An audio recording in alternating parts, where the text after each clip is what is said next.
Semua manusia, amin. Semua manusia pasti akan mengalami pergumulan. Amin. Semua manusia mengalami pergumulan. Ayub katakan, bukankah hari-hari ini diliputi dengan pergumulan? Setiap hari kita diliputi pergumulan.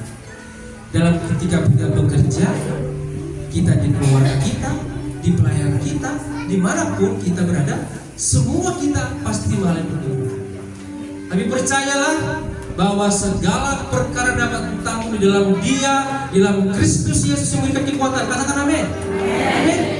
Oleh sebab itu anak Tuhan, mari pada malam Natal ini, di belum malam ya, karena kita tadi mulai jam 3 sore atau lebih setengah 4. Tadi agak risih juga ya, malam kudus tapi masih ada terang-terangnya. Tapi ini kan kebijakan gitu ya, biar nanti kita Natalnya enjoy. Setelah kita nanti selesai sini kan masih ada, tadi ada acara itu masih ada penggelaran torto, nari, ya kan? Kemudian anak kita. Nah hari ini kita harus bersukacita, men. Hari ini kita bersukacita. Karena apa? Karena hari inilah hari ulang tahun Yesus Kristus Sang Juru Selamat. Namanya ulang tahun itu berarti kita harus bersukacita, enak-enak, merayakan. Ya, tadi saya lihat ada ragam bahasa. Saya sudah lama tidak mendengarkan ragam bahasa ini. Waktu saya kecil, saya atau remaja sering meliturgikan ragam bahasa ini. Tadi begitu yang pertama tadi memberikan ragam bahasa apa namanya? Aisyorodo holohan diberkati bertibion. Langsung saya ingat apa Bapak Ibu? Sasang waron. Tapi sasang ini makanannya dia. Tapi begitu saya mendengarkan apa? Minangkabau, wah kita makan rendang ini kayaknya ini gitu ya. Tadi kan pengunjung Minangkabau kan? Kayaknya tuh gitu ya. Pertama Batak Toba sasa ini rendang gitu. Tapi saya tunggu-tunggu kejunya nggak ada. Apa namanya? Yohanes 3:16 itu yang versi bahasa Inggrisnya nggak ada ya. Puji Tuhan, semuanya untuk kemuliaan bagi nama Tuhan, amin. Jemaat haleluya, amin. Ini kita minta bagi Tuhan kita Yesus, haleluya. Ya, puji Tuhan. Perlu nggak masih memperkenalkan diri Bapak Ibu? Perlu ya, memperkenalkan karena pepatah mengatakan tak kenal maka tak sayang. Jadi harus kenal dulu supaya sayang. Itu Indonesia ini ya, harus kenal dulu baru sayang gitu. Iya, memang betul. Siapa tahu nanti di tengah jalan atau di mana atau Bapak Ibu ke Jakarta datang ya ketemu dengan saya ya langsung berkenalan. Jadi nama saya itu Pendeta Muda Tumur Gideon Agustinus Sitohang, panjang. Orang Batak begitu harus panjang-panjang katanya. Ya kan? Yesus pun panjang dia namanya, Tuhan Yesus Kristus. Jadi sekali lagi Pendeta Muda Tumur Gideon Agustinus Sitohang, saya maririt burung nirajai, burung nabi itu puluh. Boleh berdiri Ibu, berdiri dulu supaya dikenal oleh jemaat. Ya, ini istri saya yang cantik. Jadi kata Tuhan cukup satu kali, tidak boleh lebih. Kata firman Tuhan loh, ya. Dikaruniai anak, yang pertama cowok, yang kedua laki-laki. Jadi artinya 2 perempuan. Daun boru, jangan dong. Nanti boru nanti paromen aja lah. Ya. Jadi yang pertama kelas 1 SMP, yang kedua kelas 4 SD. Kami tinggal di daerah sekarang di daerah perbatasan antara DKI dan Bogor. Kalau Bapak Ibu tahu namanya dekat kota wisata gitu ya. Di seberangnya lagi itu. Dan pelayanan ada di Kelapa Dua Wetan di Jakarta Timur. Itu saja mungkin perkenalan dari saya. Nanti kalau pernah lebih jauh lanjut hubungi nanti di WA. Oke? Jangan lupa nanti di subscribe dan komen. Ya puji Tuhan. Bapak Ibu saya jemput kita bagi berdiri untuk menghormati kebenaran firman Tuhan. Sebagaimana Bapak Gembala dan Gembala memberikan tema bagi kita. Sama-sama yuk kita katakan dulu 1, 2, 3. Kemuliaan bagi Allah dan damai sejahtera. Bapak Saudara, firman Tuhan yang kita barusan baca ini adalah wujud bahwa Allah menyatakan kasihnya kepada dunia. Sebenarnya di mana sih asal usulnya? Kenapa harus Yesus itu lahir di dunia? Coba kita flashback jauh ke belakang, kita belajar tentang firman Tuhan. Kemuliaan Allah itu hilang ketika Adam dan Hawa jatuh ke dalam dosa. Betul atau tidak? Betul? Betul ya Bapak Ibu ya? Kemuliaan Allah itu hilang ketika Adam dan Hawa jatuh ke dalam dosa. Sebenarnya Allah itu menciptakan sesuatu yang baik. Bayangkan Bapak Ibu, Allah menciptakan dari hari pertama, kedua, ketiga, keempat, kelima, keenam, ketujuh, ke-8, ke-9, cukup ada ya? Sampai berapa Bapak Ibu? Sampai ke 6. 7 adalah pemberhentian. Dan uniknya adalah dikatakan di sana luar biasanya Tuhan adalah Allah justru menciptakan terakhir adalah Adam dan Hawa, atau dalam kata dalam artian Adam dulu, karena Hawa itu diciptakan dari tulang rusuknya Adam. Jadi Allah itu menciptakan dengan baik. Kalau kita mendengar dari firman Tuhan, pada mulanya Allah menciptakan semuanya dalam keadaan baik. Sesungguhnya Allah menciptakan semuanya itu di dalam kehidupan ini semuanya baik. Tapi kenapa pada hari ini banyak yang tidak baik? Hari pertama Allah melihat semuanya baik, hari kedua Allah melihat semuanya baik, semua baik. Dan ditutup Allah menciptakan Adam. Allah membentuk Hawa. Untuk apa? Untuk mengelola, untuk membuat rencana Tuhan itu berjalan di dalam kehidupan manusia. Tetapi ketika Allah mengatakan ada 2 pohon itu harus kalian hindari, yaitu pohon kebenaran dan pohon kehidupan itu. Pohon kebenaran itulah yang disentuh oleh Adam. Dia melanggar perintah Tuhan. Ketika Adam melanggar perintah Tuhan dengan memakan buah yang dilarang oleh Tuhan itu, disitulah kemuliaan Tuhan itu hilang di tengah-tengah dunia. Dan oleh sebab itu, ketika kemuliaan Allah itu hilang di tengah-tengah taman itu, manusia itu diusir oleh Allah. Karena apa? Karena tidak lagi sepadan dan segambar dengan Allah, maka harus diusir. Tetapi Allah kita adalah Allah yang luar biasa, Allah yang mengerjakan segala satunya dari turun temurun. Itu sebabnya Allah menuntun bangsa itu lewat Abraham, lewat Ishak, lewat Yakub, bahkan sampai lewat Yusuf, hingga pada Musa, dan sampai kepada Kristus anak Daud itu, sampai kepada Daud. Tidak cukup sampai demikian. Dalam diri Daud kita melihat juga tidak sempurna adanya apa yang dikerjakan oleh Daud. Daud pun masih jatuh ke dalam dosa. Kesempurnaan itu hanya ada di dalam Yesus Kristus. Itu sebabnya para nabi menubuatkan tentang kelahiran Yesus. Di kitab Yesaya dinubuatkan tentang kelahiran Yesus itu. Tadi kan sudah diliturgikan nama kita ya secara resmi. Tadi semuanya lengkap tuh dari mulai penciptaan bahkan sampai pada kelahiran Yesus, bahkan sampai ke kejatuhan dosa dan kelahiran Yesus. Bahkan di sana juga dikatakan saya masih berbohong, saya masih berdusta, saya masih dalam kehidupan itu. Itu gambarannya bahwa kita tidak sempurna sebenarnya.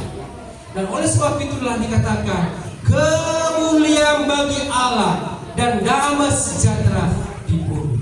Yesus itu harus turun ke dunia. Dia harus mengambil rupa sebagai manusia.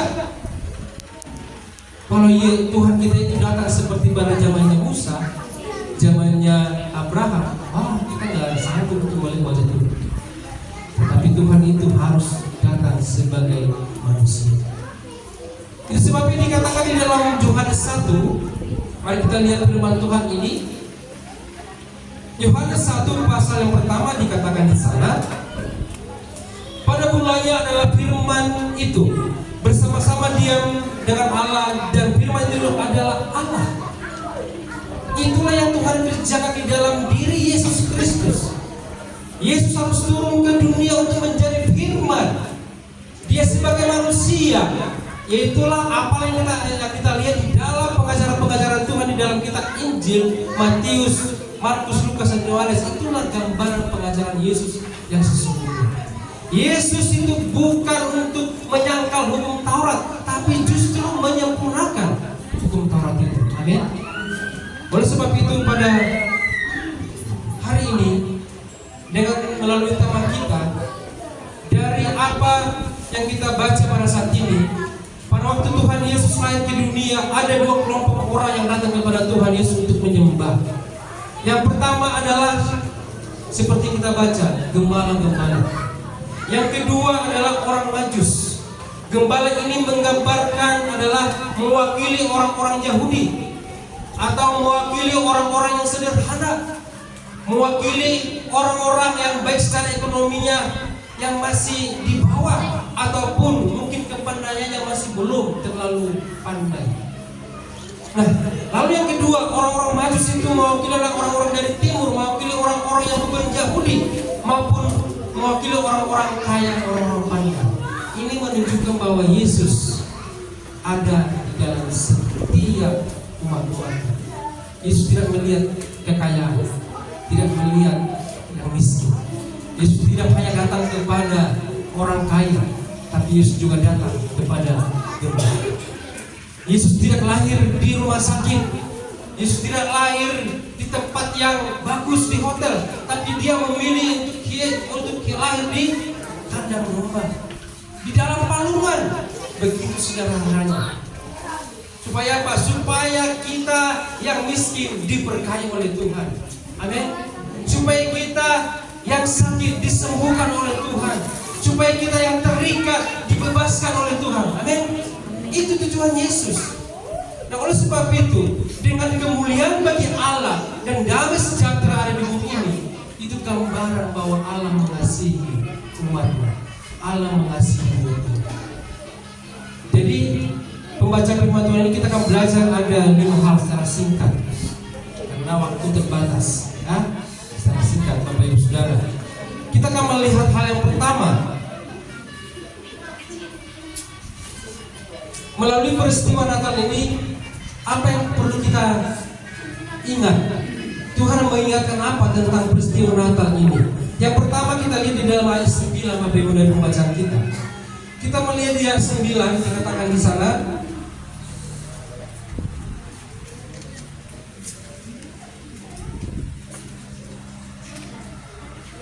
setelah pemimpin di Lukas ya, ayat 9, tiba-tiba berdirilah seorang malaikat Tuhan di dekat mereka, dan kemudian Tuhan bersinar meliputi mereka, dan mereka sangat ketakutan. Jadi hal yang pertama, Bapak Ibu Saudara, yang perlu kita lihat, yang kita pelajari dari peristiwa Natal, dari pembacaan kita tadi, yang pertama kita harus menghormati hadirat Allah. Amin. Yang pertama kita harus menghormati hadirat Allah. Kita perlu menyadari bahwa Tuhanlah yang berinisiatif menghampiri kita. Tuhan yang datang dari surga turun ke dunia ini untuk inisiatifnya Tuhan yang terjadi dalam kehidupan kita, agar apa? Agar kita menghormati kehadiran Tuhan. Amin. Begitu kita datang ke gereja seperti ini, kita harus menghormati Tuhan. Kita datang bukan menyembah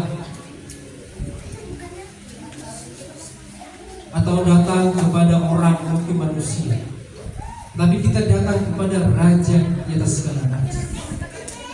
Seringkali kita lupa, kita datang ke gereja itu bukan untuk menyembah Tuhan, tapi kita datang ke rumah Tuhan itu hanya ya udah, saya datang ke gereja aja, ngikut aja.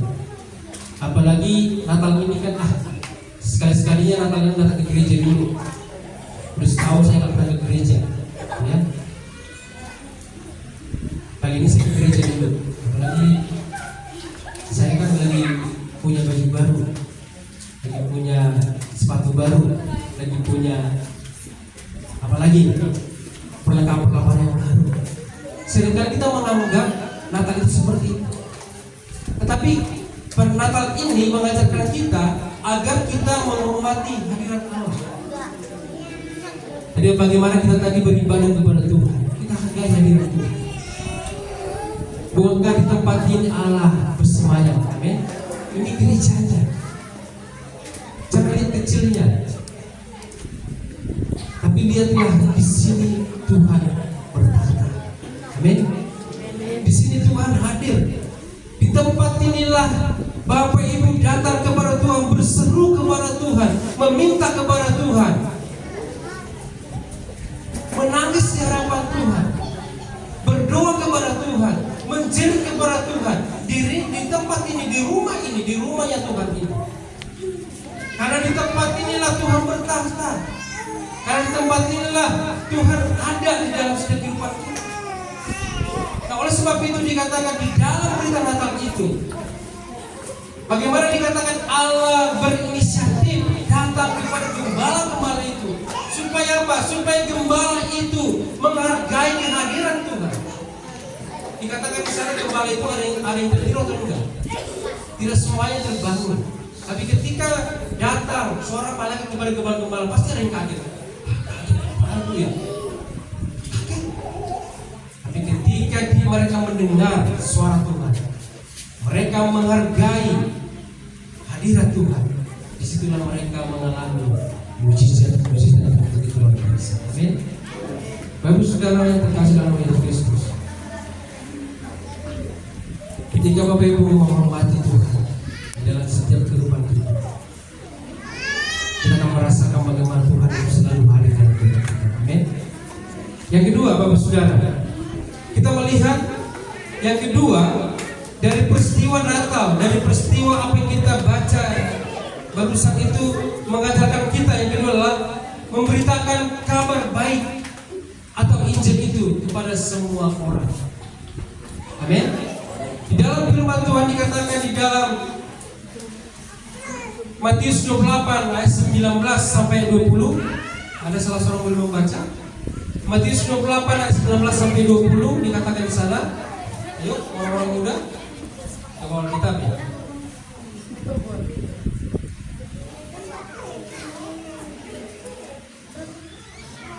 Dikatakan di sana Matius 28.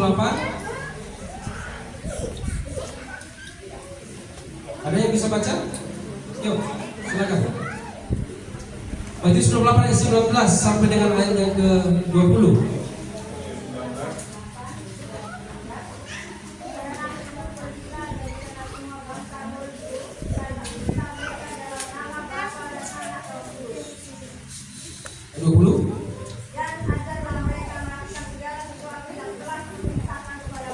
Iya.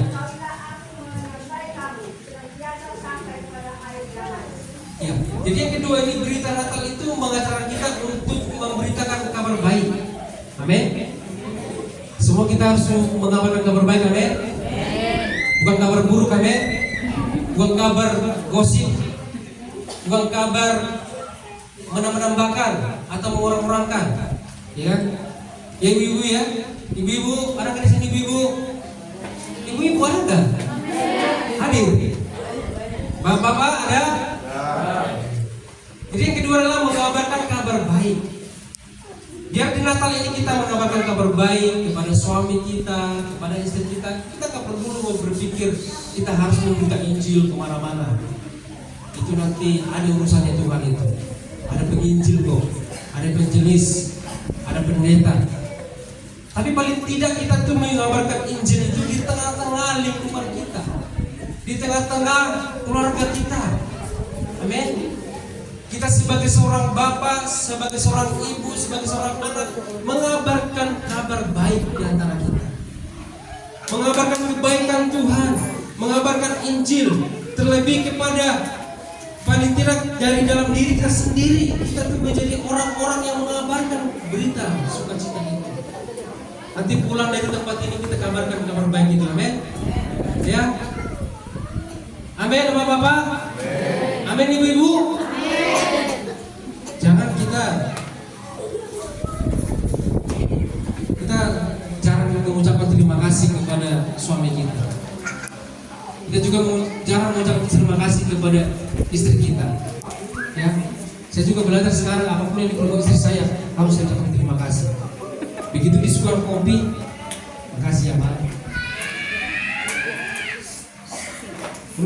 tunjukkan juga dia kebaikan. Makasih ya Pak, sudah dibantu. Harus gitu Bapak-bapak. Amin. Jangan ketika kita makan di warung Padang atau warung warteg, kita makan nih udah kenyang, kita ucapin terima kasih kepada orang lain. Makasih ya Bu, giliran tukang warteg, tukang Padang kita ucapin terima kasih. Tapi begitu istri kita menyuguhkan kopi, menyuguhkan makanan di pagi hari, bapak ucapin terima kasih nggak? Iya kan? Jarang kan? Jarang kan? Nah, bertobat hari ini bapak-bapak ibu. Besok harus ucapin terima kasih. Begitu bapak ucapin terima kasih kepada istri kita, wah, istri kita langsung berbunga-bunga. Sepertinya seperti cinta mula-mula. Amin. Ibu-ibu juga. Begitu ibu-ibu melihat bapaknya sudah mulai baik gitu ya, jangan dibuat ini. Bapak pura-pura baik, ada maunya tuh, jangan seperti itu. Kan jadi mundur juga. Mama ini dirasa baik. Kalau bapak ini belum mau ke gereja tiap minggu, ya apa biarkan dulu, doakan saja. Ya, bapak ini masih suka ke lapo, apa lapo Pak? Lapangan politik. Lapo katanya lapangan politik. Kalau bapak ini masih makan lapo, pulang sampai malam-malam, jangan dicerewetin. Jangan cerewetin ibu-ibu ya, jangan. Terus siapain dong ibu? Apa dia tadi? Pergi masuk ke kamar, berdoa di situ. Caranya doanya seperti apa? Doanya seperti apa? Doanya gini. Ya Tuhan, aku tidak tahu soal pilihannya. Ini sudah pukul 2, pulang juga. Kerjakanlah apa yang terbaik bagimu. Kalau mau ambil nyawa, ambillah.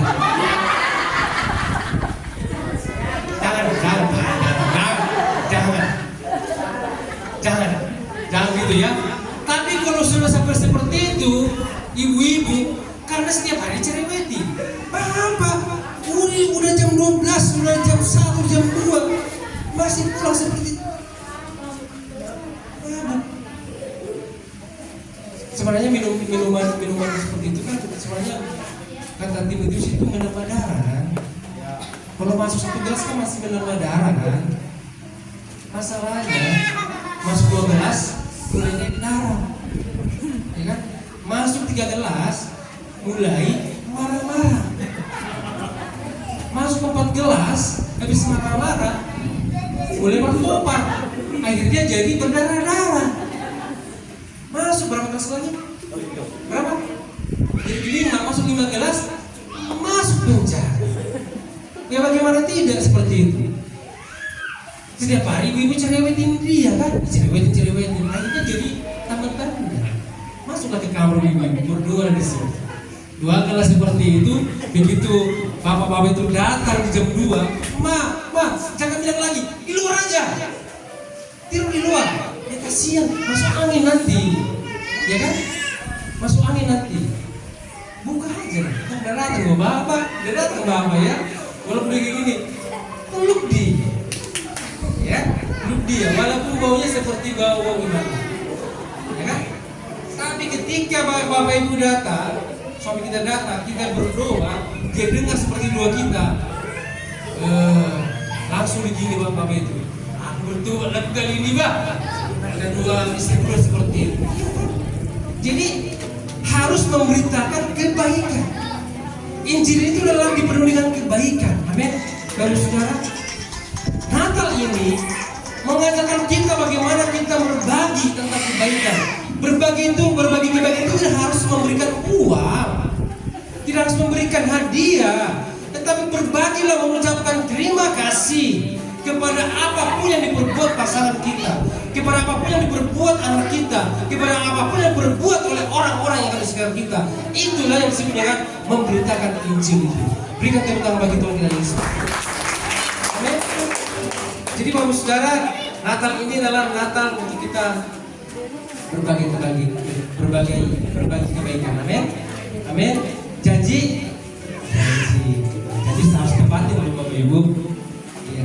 Yang ketiga Bapak Saudara, dari peristiwa Natal yang kita baca barusan itu mengajarkan kita untuk memuliakan Yesus di dalam hidup kita. Memuliakan Yesus di dalam hari-hari kita. Kenapa Yesus turun ke dunia ini mengambil rupa sebagai manusia, firman itu menjadi manusia? Karena manusia itu turun naik dalam memuliakan Tuhan. Tidak selalu memuji Tuhan. Cenderungnya manusia ini kalau baik-baik semuanya dalam keadaan mantap, gaji naik, uang saku banyak, dompet tebal seperti ini, ya kan? Tebal nggak tebal karena duit ini, kartu semuanya, kartu BPJS. Memuliakan Tuhan itu bukan berbicara juga kita harus apa ya? Karena zaman dahulu itu umat Tuhan itu dalam memuliakan Tuhan itu turun naik. Tidak ada yang konsisten dalam memuliakan Tuhan. Kalau Bapak Ibu membaca Alkitab, dalam kitab hakim-hakim itu bolak-balik Tuhan itu selalu menyuruh hakim-hakim. Hakim Gideon lah, Yefta lah, Deborah lah, bolak-balik. Ketika ada hakim, mereka berani. Ketika tidak ada hakim, mereka kembali ke dunia lain. Maka Yesus harus turun dari surga. Supaya apa? Supaya setiap orang yang bernapas, terlebih kepada kita sebagai umat manusia, untuk mempermuliakan nama Tuhan. Hari ini mempermuliakan nama Tuhan enggak? Hari ini mempermuliakan nama Tuhan Bapak Ibu? Karena hari Natal kan? Besok bagaimana Bapak Ibu? Harus mempermuliakan nama Tuhan. Amin. Ketika kamu khotbah Bapak Ibu mencangkul, Yesus itulah satu-satunya penolongku yang sungguh. Tarik, obat, tarik gitu. Ketika juga menyetir, putar, Tuhan datang ke kiri. Kita harus memuliakan nama Tuhan. Dimanapun kita berada harus mempermuliakan nama Tuhan. Jangan juga saya kerjanya kan di kantor, nulis duduk di depan bos. Saya bagaimana memuji nama Tuhan? Ya kita bisa memuji nama Tuhan dalam hati kita. Haleluya, syukur karena kemuliaan Tuhan. Kita sebutkan dalam kehidupan kita ini. Itu mempermuliakan nama Tuhan. Kalau dulu kan zaman dulu dalam menyebutkan Tuhan itu kan dilarang. Jangan menyebut Tuhan Allah dengan sembarangan. Artinya adalah bukan berarti kita tidak bisa menyebut Tuhan itu di mana aja. Tapi luar biasanya hanya orang Batak lah sama orang Manado dalam mampu bisa mempermuliakan nama Tuhan. Luar biasa. Bagaimana caranya tuh? Yesus itulah satu, dengar dia panggil, masih gitu loh. Luar biasa ya. Hanya orang Batak, orang Manado bisa mempermuliakan nama Tuhan dalam keadaan malu. Janganlah seperti itu. Janganlah mempermuliakan nama Tuhan di dalam keadaan seperti itu. Tapi marilah kita mempermuliakan nama Tuhan di dalam hari-hari kita. Ya, kami dari tanggal 21 sampai tiba tempat ini, tidak 100%, saya jujur tidak 100% sih lagu-lagu rohani. Ada lagu-lagu Batak yang saya download itu khusus lagu-lagu. Karena saya suka lagu-lagu Batak yang poda mulai itu ya, tentang pesan-pesan. Bukan anak Medan, enggak. Yang poda mulai itu. Tapi hampir 100% itu lagu-lagu rohani. Sampai begini tuh di mobil. Apapun yang kita kerjakan, perbuat dan lakukan itu untuk kemuliaan bagi nama Tuhan kita Yesus Kristus. Amin. Jadi besok-besok nanti, ini kan liburan masih ya. Besok-besok nanti Bapak Ibu akan bekerja, akan melakukan aktivitas. Mari kita senantiasa terus mempermuliakan nama Tuhan. Kau di ladang, kau di kantor, kau di lapangan dan dimanapun berada, mempermuliakan nama Tuhan.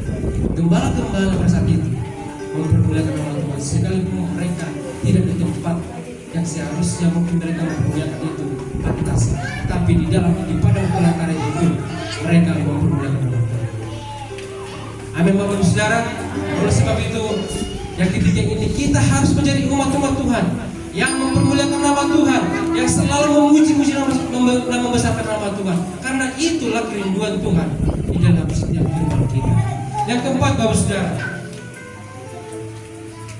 dari pembacaan firman Tuhan tadi itu kita lihat di dalam Lukas 2 ayat 14b, kita lihat kembali di sana. Di dalam ayat 14b-nya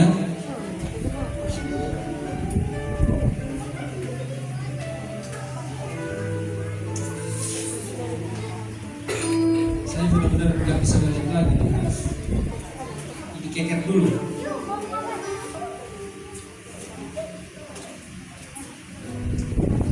Ayat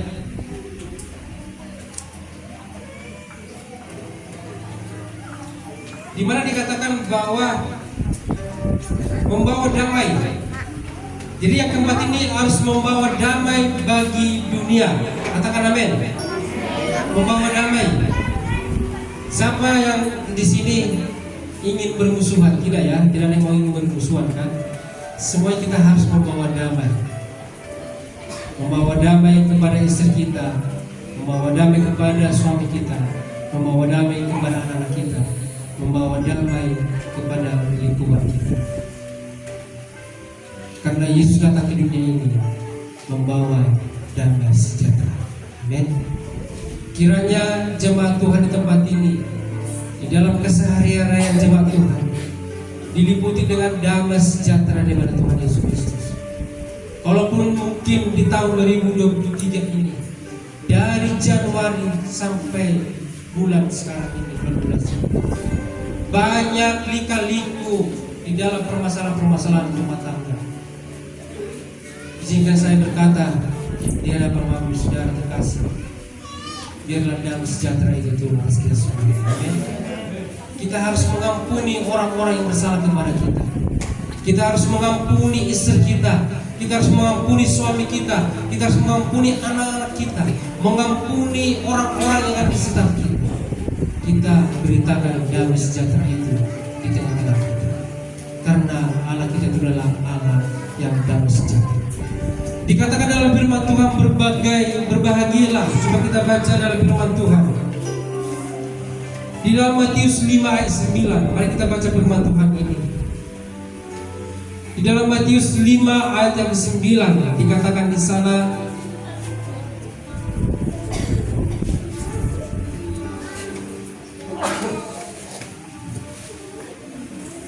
berbahagialah orang yang membawa damai, karena mereka akan disebut anak-anak Allah. Sekali lagi saya bacakan, berbahagialah orang yang membawa damai, karena mereka disebut anak-anak Allah.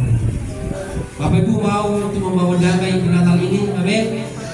Kalau ada duka-duka lama, duka-duka yang lalu-lalu, lupakanlah. Sebab Tuhan telah mengubahkan itu menjadi hal yang baru di dalam hidup kita. Amin. Haleluya Bapak Ibu Saudara. Haleluya. Haleluya. Yang terakhir Bapak Ibu Saudara, kalau yang terakhir kan mantap karena mau untuk ujung. Yang kedua, dari pembacaan yang kita baca tadi tentang berita Natal itu menjadi orang-orang yang berkenan kepada Tuhan. Kalau tadi kita yang pertama dikatakan kita harus menjadi orang yang menghormati hadirat Allah, kita datang ke rumah Tuhan. Yang kedua, kita memberitakan kabar baik atau Injil itu. Yang ketiga dikatakan kita memuliakan Tuhan Yesus dalam hidup kita. Lalu yang keempat, membawa damai dalam setiap kehidupan kita. Maka yang terakhir ini perlu, ini penting, menjadi orang yang berkenan kepada Tuhan. Apa artinya semua itu dari poin pertama ke keempat? Kalau kita tidak berkenan di hadapan Tuhan, bukankah karena perkenanan Tuhan kita bisa ada sampai saat ini, amin? Kalau Tuhan tidak berkenan kepada kita, mungkin kita tidak akan ada di tempat itu. Oleh karena perkenanan Tuhan lah saya bisa ada di tengah-tengah Bapak Saudara. Bahkan sampai kemarin pun kami dalam perjalanan, tidak hanya dari sekitar kami yang tantangannya, sapi pun menjadi tantangan kami. Saya pernah mendapat sapi di daerah Prabu. Saya klasun dia, jadi kalau nanti klasun, dia bingung gini dia. Ya? Kalau manusia Bapak Ibu, kalau manusia di klasun, mundur atau maju. Kalau dia gini. Jadi kalau saya ada sampai saat ini itu semua karena perkenanan Tuhan.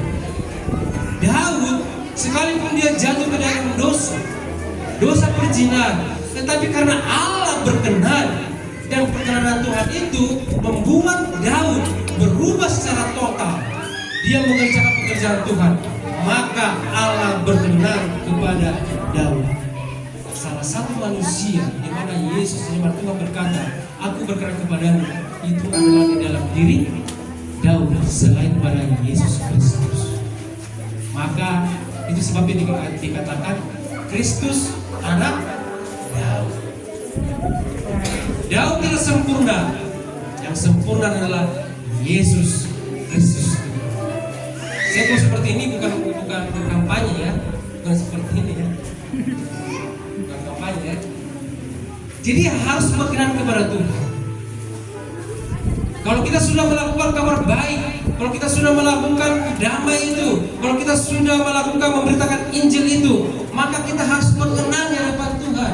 Artinya kita harus taat, harus meninggalkan sifat-sifat lama kita, harus berubah ke arah yang baik, berubahlah kepada pengharapan yang lebih baik. Amin.